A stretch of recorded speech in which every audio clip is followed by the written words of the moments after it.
Hi guys, bread പുഡിങ്ങാണ് തയ്യാറാക്കാൻ പോകുന്നത്. അതിനായി ബ്രെഡ് പൊടിച്ചെടുക്കുക. അതിനുശേഷം കോഴിമുട്ട ചേർത്ത് കൊടുക്കുക. നന്നായി മിക്സ് ചെയ്ത് എടുക്കുക.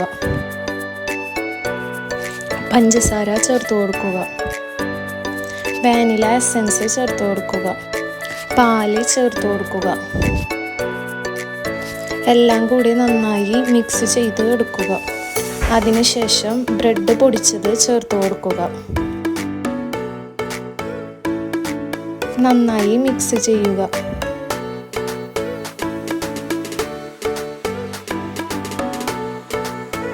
അതിനുശേഷം പഞ്ചസാര നന്നായി മെൽറ്റ് ചെയ്ത് എടുക്കുക.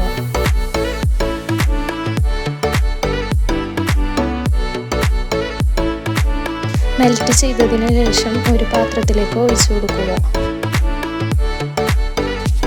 അതിൻ്റെ മുകളിലേക്ക് ബ്രെഡിൻ്റെ മിക്സ് ചേർത്ത് കൊടുക്കുക.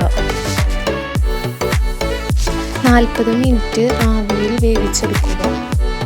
ബ്രെഡ് പുഡിംഗ് തയ്യാറായിട്ടുണ്ട്. എല്ലാവരും ട്രൈ ചെയ്ത് നോക്കുക. ഫീഡ്ബാക്ക് അറിയിക്കുക. Thanks for watching.